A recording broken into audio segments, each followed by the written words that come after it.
So today we're going to be looking and going through our FPL Game Week 1 teams for the new season. So starting in goal for me, I've gone with Robert Sanchez from Chelsea. I really like the look of Chelsea and I think they'll be overly more solid than I've seen them in previous seasons. And you never know, he might get me some save bonuses throughout the season as well. In goal, I've gone for Kelleher for Brentford. I'm not convinced Brentford have a great season, but 4.5. And with my other goalkeeper, he's very, very good for rotational purposes. So the first out of my three-man defence is Kirkes for Liverpool, new signing. I really like him. It was a toss-up between him and Frimpong, and I think for the start of the season, I trust Kirkes a little bit more because he played for Bournemouth last season in the same league and had a very, very good season there as well. My first defender is my most expensive defender. It's 8 Nori. He plays against Wolves in the first game of the season. It's our old club. It's written in the stars. He's got to do something surely.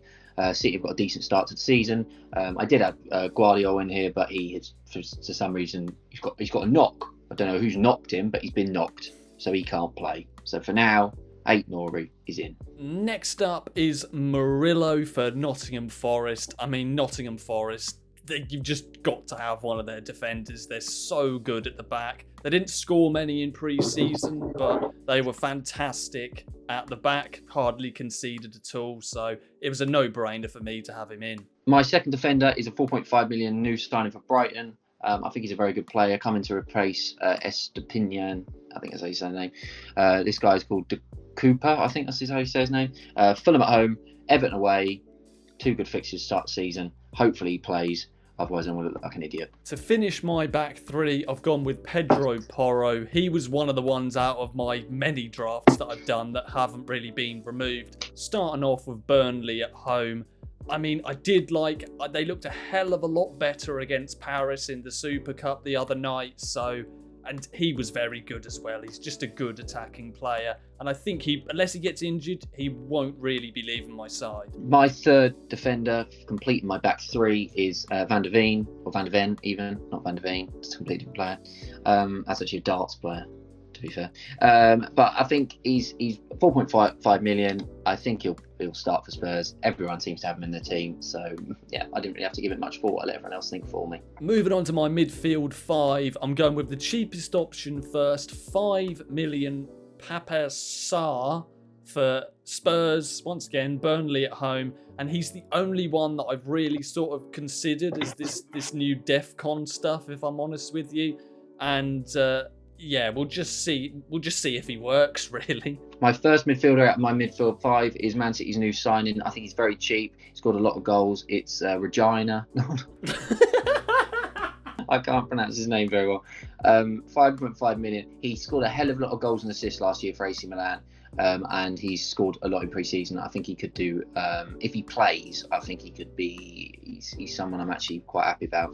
Right, next up, this one, Bruno Fernandes. I'm a Man United fan, and he's in for now, but don't be surprised if when we come back for game week 2, it's Florian Wirtz and I've changed him, because I'm on the fence very much around Fernandes, because I just don't trust Manchester United. Arsenal, first game, it's not ideal, but he's in for now.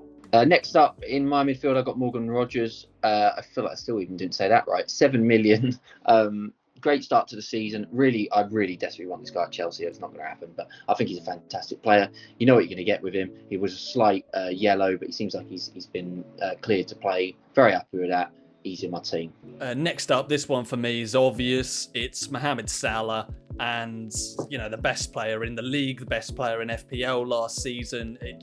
You just can't go without him for me. Unless you're going ballsy, he's literally one of the first names on the team sheet.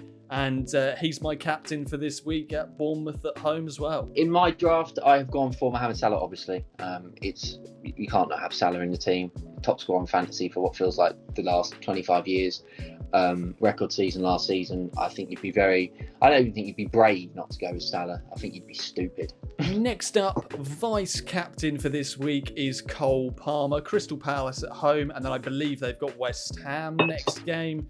He's just a solid asset to have. He's the other premium that I've gone with, and I just feel like he's going to have another super solid season at Chelsea. Next up, I've got the Ballon d'Or winner. Will be the Ballon d'Or winner in about a month's time. Greatest player in the world, playing for the greatest club, champions of the world, Cole Palmer. I think it's absolutely disgusting that he's as cheap as he is. For me, he should be the entire 100 million. But no, I think he's going to have a good season this year. He struggled at times last season. Struggles is harsh. He had a drop off, don't get me wrong, but he was still had a phenomenal season. I mean, look what he done in the Club World Cup final. He looks like he's gelling already with some of our new signings. I think he's another one that I think you just cannot afford. It's not as risky as going without Salah, but I still think you've got to have Salah and Palmer in the side. I really do. Right, last up to complete my midfield. This is a total gamble and differential. I've seen nobody with this player, and maybe the signing of Hutchinson might prove it to be an epic failure, but I've gone with Dan and Doy. He's Alanga's replacement, and I just feel like he's going to slot in really well. I don't know why, because like I said earlier, Forest have done pretty much nothing in front of goal in pre-season, but he's my punt for game week 1. My last midfielder, completing my midfield 5, is somebody that a lot of people have actually gone for, which I didn't initially think they would do, and I'm not actually convinced about this guy at all. Not just because he's a Tottenham player now, but because I'm just not convinced that he's going to necessarily be fantastic on fantasy. But it is Mohamed Kudus. Good start to the season against Burnley at home. You know, as an attacking player, if he starts against Burnley, I'm expecting Tottenham to win 3-4-0. He's probably going to get an assist or something, you know what I mean? It wouldn't surprise me. So he's probably not somebody I'll necessarily have him for the whole season, but at the start of the season, I like Tottenham's fixtures, and I think he could be good value at 6.5. Okay, moving up to my strikers. I've got 2 of them. First one is Ekitike from Liverpool. To be honest with you... Ekitike, baby, I know. To be honest with you, I'm just going with him because at the moment, if Fernandes is in the squad, I can't afford Watkins. So once again, if we come back and it's game week 2 and Watkins is in, I've obviously gotten rid of Fernandes as well. He looked decent in the Charity Shield. That's all I can really say about him, to be honest. Just hopefully he'll start. So this one's a bit of a fingers crossed. Starting my front 2 off is the second coming of Fat Ronaldo, João Pedro. Since he's played for Chelsea, I wasn't sure when we signed him. I think he's been absolutely fantastic. I feel like I'm overhyping every Chelsea player. I am only joking, but I really think he's going to have a good start to the season. Now, a lot of people are going for other options away from João Pedro. He was the most owned player in the game when it first launched. It seems to have settled down a little bit now. Maybe people worried about the lap and minutes, etc. But I think Pedro, if you look at 5 goals in 5 Chelsea games, he knows where the back of net is. He looks really good. He's very decently valued. Crystal Palace at home, West Ham away. Good start to the season with Chelsea. For me, he's a very solid option up. So completing my forward line, I've gone with João Pedro, and I don't know what Cam is on because he's the second highest owned player in the entire game. So quite a few people are going with him. And I can't really argue because he's in my team as well. Completing my front line for the beginning of the season, first game of the season, not talking about the beginning of the season. I think this is a punt. I'm going to check the ownership just so I don't make myself look like a tit. 1 in 4 people have gone for him. It's Victor Gyökeres, or Gyökeres, however you want to say his name. It isn't the most ideal start to the season for Arsenal. With United, they've then got Leeds at home, then they've got Liverpool away. But Arsenal are going to score goals, even in those big games, and he's their number 9. 9 times out, well, maybe not 9 times out of 10, but 50% of the time, he's probably going to be involved in a goal or an assist. Therefore, I'm happy to go with him at the start of the season when maybe other people are looking at more safer options like Watkins. Bit of a risk. I'm happy to get him in. If I do have to bring him out, I can easily get Watkins back in, so it gives me that little bit of fanny room. Going on to the bench for this week, I've gone with Martin Dubravka as the backup goalie. He's going to be starting every single Burnley game if he's fit. I know he was flagged earlier on. And then I've got Mark Guehi for Sunderland, obviously loaned from Chelsea, so let's hope he starts for Sunderland. Then I've got Diouf from West Ham, starting off with Sunderland away. I thought he was a decent shout. And then I believe Twan Zabi is a 4 million player, and he used to play for Manchester United, so that's why he's in there as well. No, I always do that as well. Going onto my bench, I have got Petrovic because he used to play for Chelsea.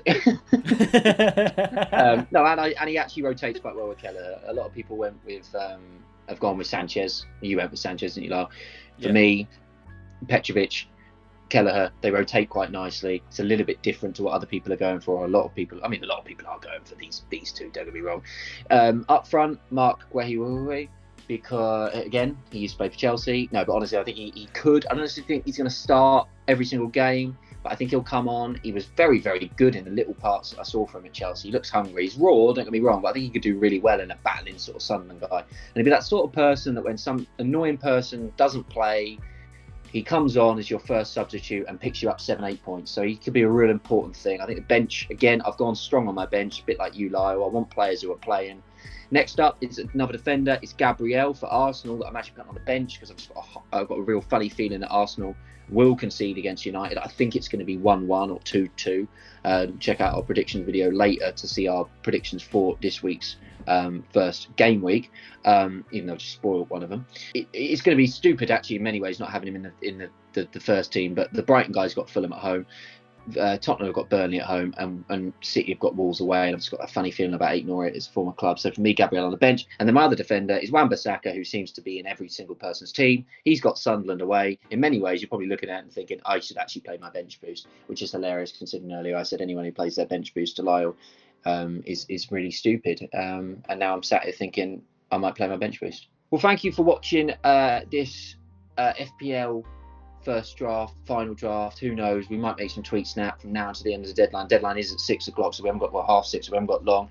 Do let us know what your drafts are. Do follow us if you want to see any more fantasy football content throughout the season. We're more than happy to do it. And yeah, thank you so much for watching the video. As always, please do drop us a like and subscribe. It makes our hearts, fills our hearts with so much joy. And Lyle, with all the best intention in the world, I hope you have a fucking terrible season and I beat you. Good luck.